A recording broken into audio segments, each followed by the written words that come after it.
Good afternoon, you lovely people. Welcome back to Lily White Lane. I hope that you're all having a really good Tuesday and week wherever you are in the world, and whatever you are planning to get up to today and over the rest of the week as a whole. If you're new here, make sure, if you haven't already, to smash that subscribe button, give it a rocky right hook, hit that like button as hard as you possibly can, tap that notification bell so you'll be notified, and let know every single time you upload a new piece of Spurs or football content.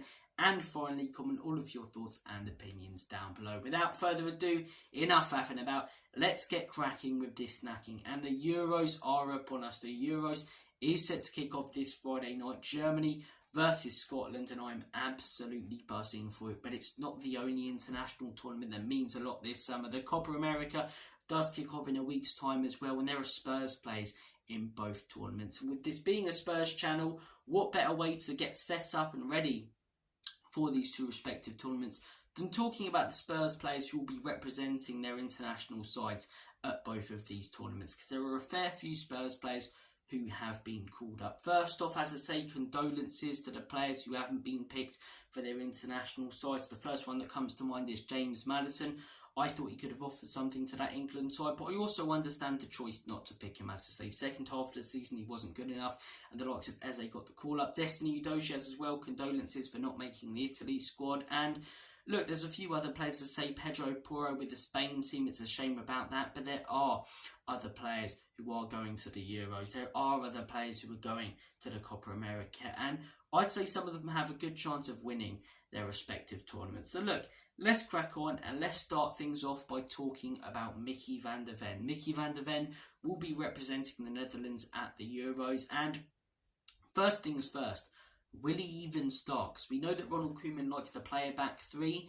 Look at the centre-back options that they've got. They've got Mickey van der Ven, but they've got Nathan Ake. They've got Virgil van Dijk. They've got Truda, who is a wing-back predominantly, but also can play centre-back and do it very, very bloody well. They've got Matthijs de Ligt. They've got some really, really good centre-back options in there. I'd say 5. So the question is, will Mickey van der Ven play? In my opinion, he will, and in my opinion, he should. Yes, all the centre-back options are good. I'd say Mickey van der Ven this season has probably been first or second. I'd say maybe only de Ligt has been better than him. Nathan Ake, really good for Manchester City, but in my opinion, not on the same level as Mickey van der Ven. If Mickey van der Ven played for Man City this season, they would have won the league by 10 to 15 points, in my opinion. He is a fantastic player. He's got ridiculously good recovery pace. He brings something different to that back line. His tackling is superb. His positional awareness is fantastic. He is just a brilliant centre-back. It's been great to have him at Spurs this season, and I really do think he will step up for the Netherlands. And look, if you guys watch my predictions video, go check it out if you haven't already. I think they'll have a good tournament, the Dutch. I've seen a lot of people predicting them to maybe go out in the group stages, and Austria's been a bit of a hipster choice to go for. Ralf Rangnick, as I say, 4-2-2, but Turkey with a hipster choice in the last Euros, and look what happened to them. I'm just saying, yes, their attacking line isn't great for the Dutch, but that defence and midfield is very, very, very solid, and I wouldn't be surprised if they make it to the semi-finals or even win the whole bloody thing. So look, Mickey van der Ven, I think he should start for Holland. I'm 70-30 that he will, compared to him not starting. But look, as I say, there is competition for those places, but if he gets the starts, if he gets the game time, I think he could be one of the stars of the tournament. I really do. He's been absolutely fantastic for Spurs, and I don't see it being any different for Holland if he plays for them in the upcoming tournament. Moving on to the next player, Radu Dragusin, representing Romania. Not the easiest country to represent, as I say. Their group, probably, as I say, the one in the Euros with the least amount of strength and the least amount of quality players. You've got Belgium in there, but what are the other two teams? You know, Ukraine, are they really going to pull up any trees? You know, I think they'll probably finish bottom of their group, Romania. I think they'll probably finish bottom of their group, but I wouldn't be surprised if they get a point here and there, and I think that'll be because of Radu Dragusin. I don't see him having a great tournament because I don't see Romania having a great tournament, and it's going to be hard to stand out in a group, as I say, when you know, it's not that strong, but when they come up against Belgium, they will see the difference in quality. And look, they don't have that many quality players. They've had a decent run up to the tournament. There's a lot of history to them. Obviously, you think about 1998, I believe it was, or no, it was 2000 when they knocked England out. So, look, a lot of European history and heritage, but in my opinion, I don't see them making it past the groups. But I think Radu Dragozin will do an okay job for them. Nothing more, nothing less. Rodrigo Bentancur representing Uruguay in the Copa America. Uruguay, they're a team who just flatter to deceive, you know. In the World Cup, I expected them to go really, really far. I really did. Didn't make it out of the group stages. Luis Suarez in that team, as I say, Cavani in his last tournament, Bentancur, Godin, just some really, really quality players in that Uruguay team. Valverde, how can I forget their main man, you know? And they just didn't make it out of the group stages. They just didn't. They didn't win the Copa America or make it far in the Copa America beforehand. I'm hoping that this is a tournament where things change around for them. But as I say, I think they'll probably make it to the quarters or the semis of the Copa America, but I don't see them winning that tournament. But I do think Rodrigo Bentancur will have a good tournament for Uruguay. As I say, he's a quality player. He's shown that, you know, at Tottenham. This season he struggled a little bit with injury and game time, but being the main man, starting every game for Uruguay, I think he'll be very good for them. I do think he'll be very good for them. Guglielmo Vicario representing Italy at the Euros. This is an Italian side that's lacking a lot of star power at the minute. A lot of questions about whether they'll make it out of the group stage or not. But I'm telling you guys, if this man starts games for them, it doesn't matter how far they get in this tournament. He will step up and he will stand out. Vicario has been fantastic for Tottenham this season, and I don't see it being any different for Italy. Like Mickey van der Ven, I think he'll be great for them.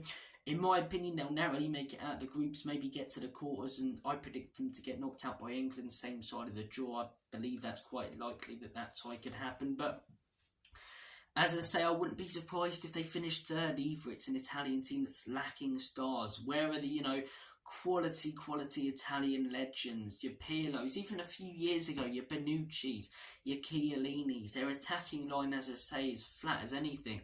It's just so bad. It's so bad to see the Italian fall off. 2022 in Qatar, as I say, didn't even make it to the tournament. 2021 they won it obviously under Mancini, but a few years, as I say, previous, they've just been a shadow of themselves. They really have. And when we hear that national anthem, as I say, no matter what we think about Italy or, you know, some of their fans and stuff, it's great to have them in the tournament. It's great to have them in an international tournament because they bring something different. They bring the passion. Their national anthem is fantastic, but I don't see them making it far in this tournament. But having said that, whether they make it to the quarters, the round of 16, or finish fourth in their group, if he gets the game time over Donna Kebab in goal, Vicario will step up and stand out. He's a great player. I don't see him making any mistakes that cost him. I think his distribution, if he starts, will be solid. And as I say, his shot stopping, which has been pretty much next to none, in all honesty, in the Premier League this season. So Vicario, I think no matter what happens with Italy, will have a good tournament. He is a superb player, and I can't wait to see him again in Spurs colours next season. Pierre-Emile Højbjerg, a player who could leave Tottenham this summer. A player who hasn't been great for Spurs over the last few years, but a player who will step up for this Denmark team. When you look at their group, England, Slovenia and Serbia, I predict them to finish second. I think they probably will. And I wouldn't be surprised if he scores a couple of goals for them. He loves scoring for Denmark, as I say, sort of playing that central midfielder, box-to-box role. He does it brilliantly. He gets forward really well, has banged in a fair few goals for them. He's everything we want him to be for Spurs, for Denmark. And look, we've seen some really, really good bits from Højbjerg at Spurs, but he's never really been the main man, and it's felt like he hasn't fit really into this Ange Postecoglou system. Whenever he's on the ball, he's pathetic. Off it, he's great, whereas at Denmark, he's great off it and on it. And I think he'll have a good tournament. I think if Denmark make it to the round of 16 quarterfinals, he'll step up in all the games. I just don't think they have the quality to make it past the round of 16, maybe quarterfinals. But if they finish second in their group and Germany finish top of theirs, That'll likely be the time. I don't see them getting past Germany in Germany with the quality that they have. And they've got a few good players. They do have a few good players. As I say, Christian Eriksen, you know, after the last Euros, it will be great to see him in this tournament. And I really hope he steps up. Obviously, Mikkel Damsgaard fallen off a cliff since that Euros, but still steps up for Denmark. Højbjerg, obviously, who we just mentioned. Rasmus Højlund, the big new star for them. So I think they'll have enough to get through the group stages. May, you know, be the game that England draw, which it seems to be over the last few tournaments. We always win 2 of the games in the group and draw 1, and it might be Denmark like a 0-0, the USA and the Scotland game all over again. But no matter what happens, I think Højbjerg will have a good game. A good tournament for Denmark, and I think he might score a couple of goals. Look, Christian Romero, you're banking on a Spurs player to really succeed this summer. Christian Romero is your man. I think Argentina will win the Copa America because I just think they have more quality than any other side. I wouldn't be surprised if Colombia make it very far in that competition. Recently, they've been smashing it in friendlies and games. Beat Spain a couple of months ago. They destroyed the USA a couple of days ago, and they're a very, very good side, a lot of quality. But that Argentina team, man, there's a reason they're World Cup winners. Lionel Messi, could it be his last ever tournament? He'll want to win that. He will want to win that. And then, as I say, the rest of the team's just superb. Whether he has Lisandro Martinez next to him, Otamendi, Romero will step up in this tournament. Romero will get a few man of the match awards, and Argentina will likely win the Copa America, and Romero will win his 3rd trophy in a row with the Argentinians. So, look, it will be interesting. It'll be interesting to see what happens. I think the rest of the Argentina team, as I say, Lautaro Martinez. I don't know why I said it like an Italian. Lautaro Martinez, Lionel Messi, Paulo Dybala.